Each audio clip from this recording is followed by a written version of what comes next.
Perfect. Okay. Brandon, I wanted to thank you for taking time to speak with me today. My pleasure, Rob. I wanted to ask you, you released a brilliant album this past week, and we had to talk about it. And I wanted to ask you, this album has different dimensions to it and different feels throughout. I wanted to ask you, how long did it take to put this material together, my friend? Well, with Distant Past Fractals, this particular record is more of a span between my early recordings back in 2019 and up to about 2023 is when that one sort of stopped the process. With most of my albums, I write kind of back to back. But with this one, it was kind of there's like 3 or 4 like that where it's kind of a amalgamation of things that might have gotten left out or kind of we're waiting on something else. So with this record, it's sort of a mix of the heaviest ones that I feel are the bigger ones, very guitar centered. And speaking of that, I have to talk to you about a song called Light Blaster, because this one is a killer, man, from front to back. How did that track come to you, my friend? Light Blaster. Okay, so that one, I was recording the second Zion Code record at B-Balls. This was back in 2022, early probably March. And we were experimenting with the transposing and stuff, trying to just, I wanted to experiment with some different sounds. And I wanted a lower guitar tone because at the time we were listening to a lot of like slam metal and deathcore. So with that one, I tried to do something a little groovier, very Monuments, kind of Meshuggah, the low tuning. So I think that might have actually been transposed down to a standard E, but a whole octave. And mixing it was a little different. It also has some Christian themes in the lyricism, which is something that I don't normally do, but with that particular one, it kind of bled into it. And it's got really cool, like symphonic stuff going on too in the background with horns and trumpets, which I thought was awesome. And the song Light Blaster is actually just kind of like imagining a big sonic boom, so to speak. It paints a picture, Absolutely. And I'm glad you led me in on the span of these songs, because I think one of the great things about this album is that it takes you through different styles. Another track that I want to talk to you about is Virulent Dimensions. It's a killer track, but it also provides a total different feel than Light Blaster. Yeah, so Virulent would have technically been written in 2020 at the tail end and released initially as a single in 2021. But at the time, I hadn't really, taken A Karmic Gray as serious. At the time, we were doing it's telling the apathy stuff in the beginning of the Zion Code era. And at the time, we weren't really taking stuff as serious, but I had this track. I wanted to try to capture that like metalcore and thrash metal guitar kind of sound. And I'm a big Megadeth fan as far as like the way that Friedman and Mustaine do like their chord shapes. So with that song, Virulent Dimensions is kind of a introspective look at how we have multi dimensions and how we view the darker aspects of the world around us. So that's kind of where that title came from and the lyrical content. And another feel on the album is displayed in a song called Policing. I wanted to ask if you could speak on that track as well. I vaguely remember doing Policing. It would have been, lyrically, this was around the time that there was a shooting up north in Ohio, and I got kind of political on that more so because I felt that it was an abuse of power, so to speak. And I wanted to touch on it, not from like a massive movement point, but more from a human decency point of like, this isn't okay. They had shot the kid like 50 times. And musically, it was influenced by bands like Hatebreed, Cataclysm, that really like lower, fast-pick death metal with the hardcore. So there was a lot of angst going on in that. I think I tried, if I'm not mistaken, there's some Fear Factory and Hatebreed style shouting going on that one, which is kind of fun. I enjoyed it. And getting back to the different styles on this album, one thing that always stands out on every one of your releases is your guitar playing. You're a fantastic guitar player, and I wanted to ask you, how long did it take you to hone your skills and get so many styles nailed down like you have? Oh, I'm still doing that. I'm a work in progress, but and technically, I think I'm 33 this year. I started playing at 13, so it's been about 20 years. But I can't say that I played cohesively for 20 years because I think during my marriage there was like a 2-year break where I didn't play at all. But for the most part, I'd say 20 years. I mean, when I first started playing, I was a lot more of a thrash player. But through the years, especially really since we've met, I've been just locked in like practicing more because, like with vocals, I feel the guitar has to stand out too. I like leads. I like technical, shreddy playing. I think it's a lost thing in some of the modern genres. Not the dog on the like breakdown stuff, but I love a good guitar solo. I love the way the 80s always approached the guitar in terms of leads, and that's something I hope never goes away is the shredding. It doesn't have to be like a 20-minute solo or nothing like that, but to have something technically challenging with feel is something that I've always been big on as a player. Because I like that 80s like glam and thrash era. I think that's a testament to your study and your ability. I mean, this is all you, my friend. You laying everything down from top to bottom, and it's something that very few people could ever pull off. And I wanted to ask you, how long did it take the very first time you went to lay a track down and mix and get the way you wanted it? Let me think for a minute because we had tried this. Me and B-Ball tried this with Apathy in 2020, and it was terrible. But when we did the first Zion Code record, everything pans out with guitars in like a couple months. But at the time, we didn't know to grid drums. So when I started working as Gray, it was kind of hard. Like I didn't know you had to grid the drums to like a grid. So when I was writing initially, we were playing on a phone, like tapping real time and then importing the drums like that. So you'd have like these awesome guitars, and then the drums just felt like they were being played like kind of off tempo. I remember getting laughed at when I dropped my first song, and they're like, "What is with these drums? They sound like." I'm like, "I want to sound live." I'm like, "That's not." They're like, "That's not how you do it. You got to grit it." I think Jim from Into Eternity said that to me, and I'm like, "Oh crap!" So I had to learn really quickly.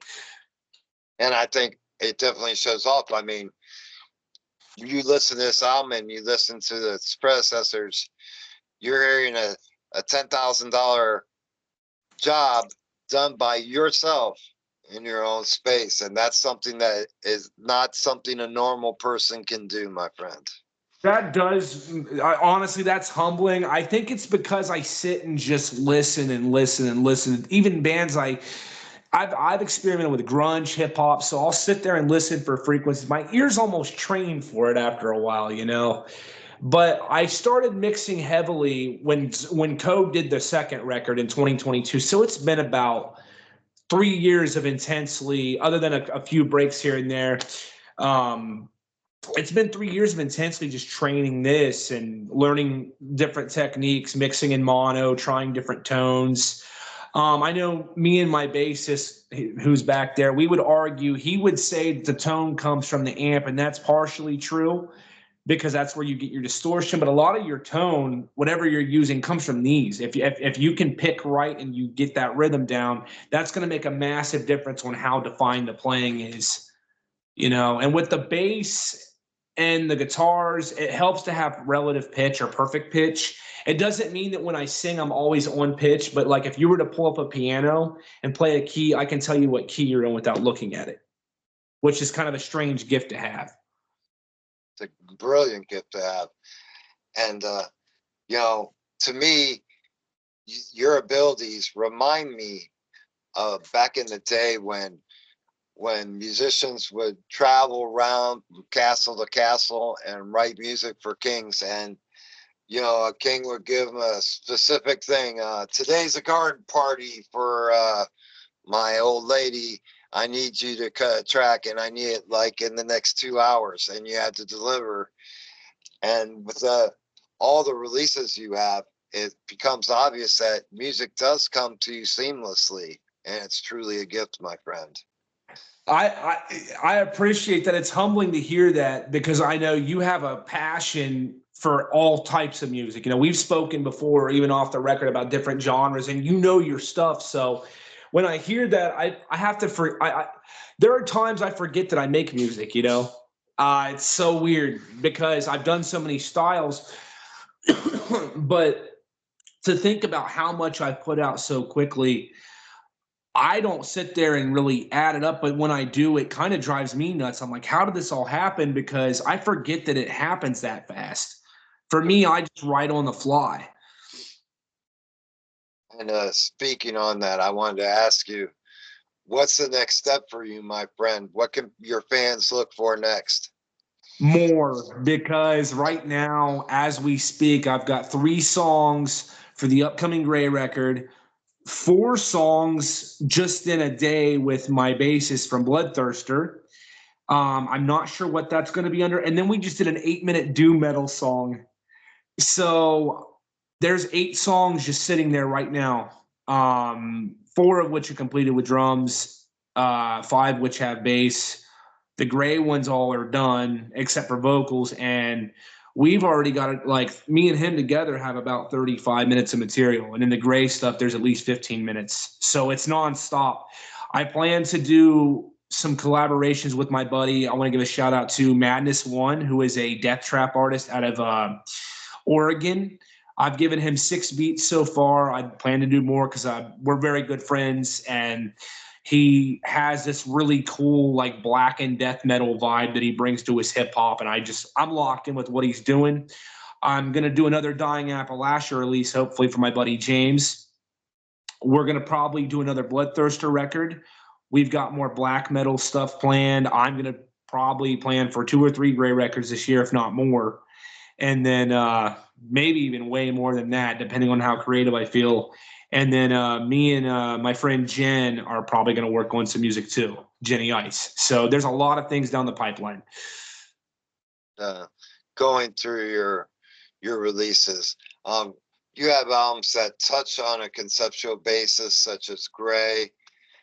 But I wanted to ask you, have you thought of doing a full-on total conceptual piece? Yeah, that's actually something I'm considering with this next record. My grandmother was recently put in hospice with dementia and cancer. So I think with this next album, it is going to be a concept record. But rather than looking at the bleaker side of things, like on Tomb, you know, how it was more of a theme of Zachary passing, or like Unrequited, that's more of a pining record, or, you know, Detachment, that's darker. This record is probably going to be more the lighter side of Loss, which is so strange, you know. It's like that oxymoron, the brighter side of Gray, or that song. But it is. I think I want to take this more of a short, sweet, but conceptually happier, if that is a thing. Like that closing with my grandmother, more of a peaceful kind of thing as I'm describing the emotions through the cancer and the dementia that she's been facing. Because I was her caregiver for a few months. And now that you're working on Bloodthirster material and that of the like, are there plans to do any shows? Me and Drew are discussing that now. We would like to actually take Bloodthirster live and play some shows. I think he has a few friends in mind. Once we get that lineup solidified, he mentioned a drummer recently and a bass player. So we're just looking to get everybody in the same room, try some different people out. I think there's a couple guitarists in mind. One of which is female. I won't say who yet, but it'll be a local thing. And I hope that me and Drew can do it because he's very, very passionate, like I am, about releasing a lot of material and quality. And he gets into it too. And I think, you know, I've known him for almost, I think me and Drew go back close to 15 years, and we've been doing this together as long as me, Jesse, and B-Ball and James, you know, the guys in Zion Code, the initial Zion Code and Apathy. So it'd be cool to finally get to share the stage with this guy and see what he can do out there, because he's just as much an integral part of Bloodthirster in these tracks that we do together as I would with a guitarist, because he's also a guitarist. So even though he plays bass for the Bloodthirster stuff, he contributes just as much on the riff end and the drumming and everything else. It's weird having a bandmate that'll actually sit with me and man the boards, because I'm not used to that. Everybody else kind of worked overseas or in a different state, so it was harder to link up like that, you know. And getting back to the album, I wanted to ask you, what is the best way to hear this album, and will there be any physical copies of it? Currently, no plans for physical copies yet, but if I ever do get into a place where I can do so, I would like to eventually do like either cassette tape or CDs, possibly vinyl, but it's going to be way down the line once I figure like the best ones to press. That would probably be one of them for sure. But Distant Past Fractals you can find on a karmicgrayinc.bandcamp.com. For those that don't know, I struggle with mental health issues as well as being creative. And the last year was sort of a different kind of year for me. We had a tornado hit the Berg, which I think I remember telling you about that. You were there for that, actually. Yes. When you visited. And I kind of got a little politically charged, which is weird because I'm not political. But I had kind of, with the mental health thing, dug down some roads I shouldn't have went down. So there's a couple releases that are a little strange. But I've noticed people in the metal scene, they kind of take it as satire, which is what I would hope to be taken as. And I think it's important that I'm able to kind of do that with my mental health, because it's my auditory expression of like psychosis. Not to even be funny, it really is cathartic for me to do that. It's like I'll sit there, get paranoid, and write music when I'm like that, because it's the only healthy way I can project the demons, so to speak, that are in my mind. And, now that I'm back on meds, things are going to be more focused. But we had a trying year last year. I mean, you and I have kind of touched base since then and talked about that. It was a wild year. We had a freaking tornado hit the town. So, and a lot of death last year. Yeah, and I think a lot of us has had a bad year last year, and I think we're all looking forward to a much better 2025, my friend. And yeah, you've got off to a great start with this release, my friend. Thanks. And yeah, that's one of the things I think this year has taught me is gratitude. Like gratitude about the music.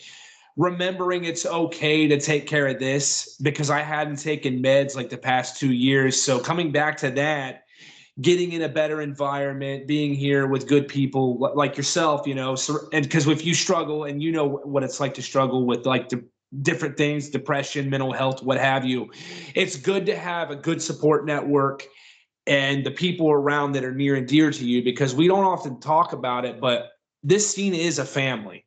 Absolutely. You and I have been like brothers since I met you. We don't just see each other the good times, but we're there for the bad times too, man. It really is important to have that network of people that can support you during hard times and have that connection, especially as musicians and creatives alike,